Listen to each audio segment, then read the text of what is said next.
Have you been feeling a little off lately, but not quite sad enough to call it anything? Maybe things just feel heavier than they used to.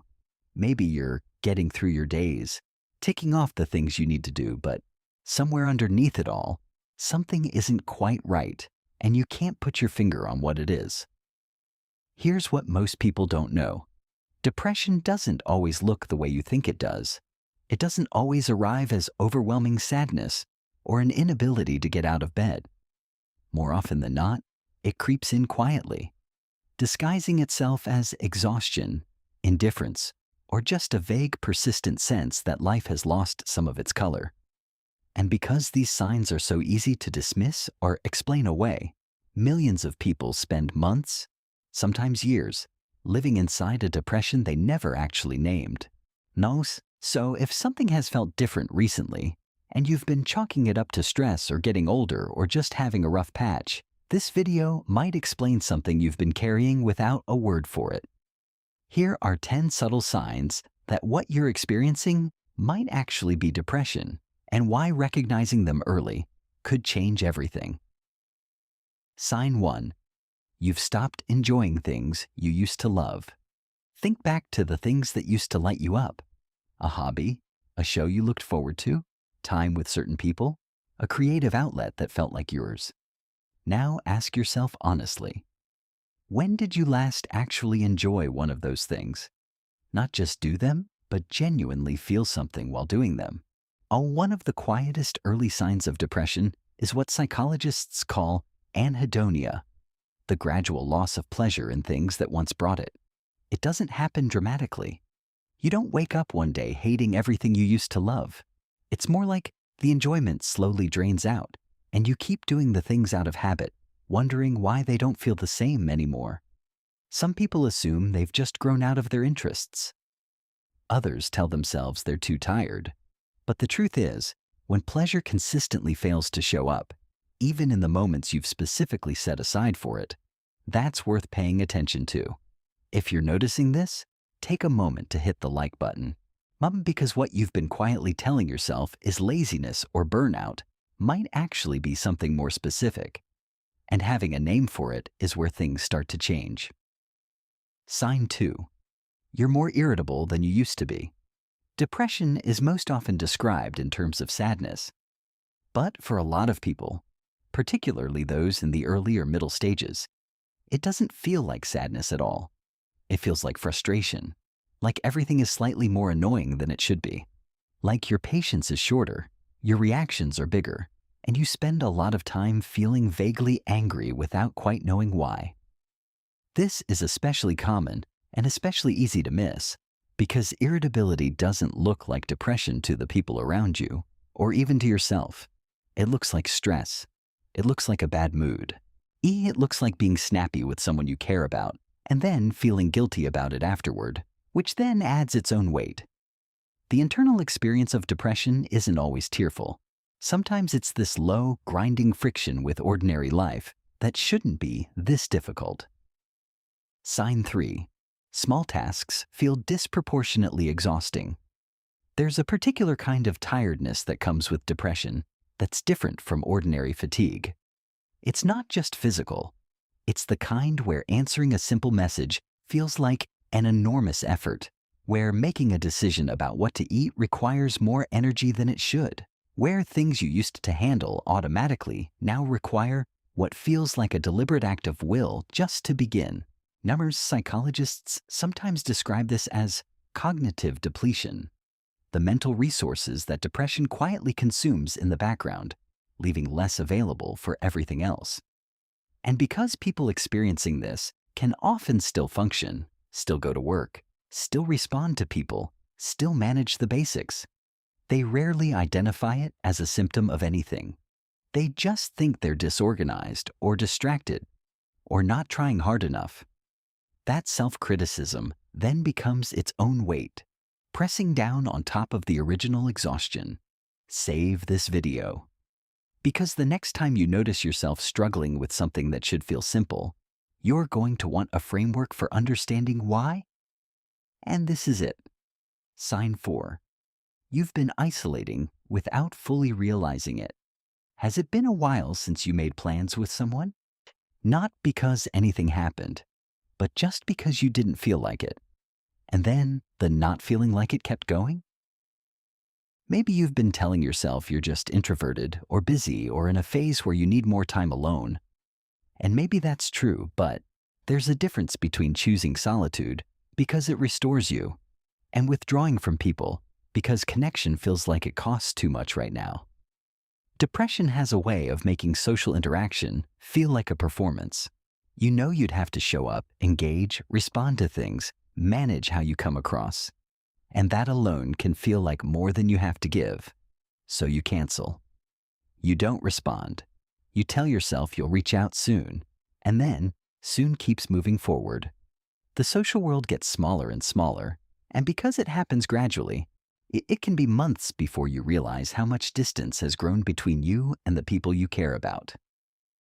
Sign 5. Your sleep patterns have shifted significantly. Depression and sleep are deeply reliably connected, but not always in the direction people expect. Yes, some people with depression sleep more than usual, finding it difficult to get up or stay awake through the day. But others experience the opposite, lying awake unable to quiet their mind, waking up in the early hours of the morning with a kind of alert, low-grade dread that makes going back to sleep impossible. Both patterns matter. What matters most is the shift. Sleeping significantly more or less than you used to, and waking up feeling like the sleep didn't restore you, regardless of how much you got. If you've noticed your relationship with sleep has quietly changed, Mako, and the change has persisted, that's one of the clearest physiological signals your body uses to tell you something is off at a deeper level. Sign 6. You've started thinking in very all-or-nothing terms. This one is subtle enough that most people don't notice it happening in themselves. But depression has a characteristic effect on the way the mind processes experience. It tends to push thinking toward extremes. Things are either fine or completely ruined. An effort either worked or was a total failure. A relationship is either solid or broken. The middle ground, where most of reality actually lives, becomes harder and harder to access. Psychologists call this cognitive distortion, and it's not a personality flaw or a character weakness. It's a documented feature of how depression affects the brain's interpretive processes. The danger is that all-or-nothing thinking makes it harder to recognize partial progress, to tolerate ordinary uncertainty, or to give yourself credit for anything less than complete success. Which means the internal standard you hold yourself to quietly becomes impossible to meet. And the resulting sense of failure feeds the depression rather than challenging it. This is the thing most people never realize. Depression doesn't just affect how you feel. It actively shapes how you think. And subscribing to a channel that goes this deep into how the mind actually works, not just how you're supposed to manage it, is how you start to outpace the surface-level content that leaves half the picture out. Sign 7. You've been more forgetful and mentally foggy than usual. If your concentration has felt off lately, if you find yourself rereading things, losing track of conversations, walking into rooms and forgetting why, struggling to hold a train of thought together, depression may be affecting your cognitive function in ways that have nothing to do with attention span or intelligence. Research consistently shows that depression affects the prefrontal cortex, the part of the brain most responsible for concentration, memory, and decision-making. The result is often described as brain fog, a kind of cognitive heaviness that makes clear thinking feel like trying to see through frosted glass. People experiencing this often assume they're just distracted or overwhelmed by their schedule. But what they're actually dealing with is a biological symptom, one that tends to lift as the underlying depression is addressed. Sign 8. You've become increasingly indifferent to the future. Here's a question worth sitting with. When did you last feel genuinely excited about something coming up? Not just intellectually aware that a positive event was approaching, but actually, viscerally looking forward to it? One of the more unsettling signs of deepening depression is the quiet loss of future orientation. Life starts to feel less like it's building towards something and more like something to be gotten through. Plans that used to feel exciting start to feel like obligations. Goals that once motivated you start to feel abstract and distant, like they belong to a version of you from some other time. This matters because future orientation, the sense that tomorrow holds something worth moving toward, is one of the key psychological mechanisms that keeps us motivated, connected, and resilient. When that quietly disappears, the absence can be so gradual that you barely notice it's gone. Sign 9. You've been harder on yourself than usual, and the internal critic has gotten louder. There's a version of negative self-talk that most people recognize as unhealthy when they name it. But inside depression, the internal critic rarely announces itself as irrational. It sounds reasonable. It sounds like honest self-assessment. It says things like, "You're not doing enough, you should be further along than this. Other people manage just fine. You don't have a real reason to feel this way." That last one is particularly important and particularly cruel, because depression frequently comes without an obvious external cause, which means people often dismiss their own experience as illegitimate, telling themselves they have no right to feel the way they feel because nothing bad enough happened to explain it. But depression is not a proportional response to circumstances. It's a clinical condition with physiological underpinnings. You don't need to have suffered enough to deserve support. If there's a person in your life whose internal monologue sounds like what we've just described, or if that person is you, send this to them. Not because it has all the answers, but because sometimes the most important thing is simply knowing that what you're experiencing has a name and is understood. Sign 10.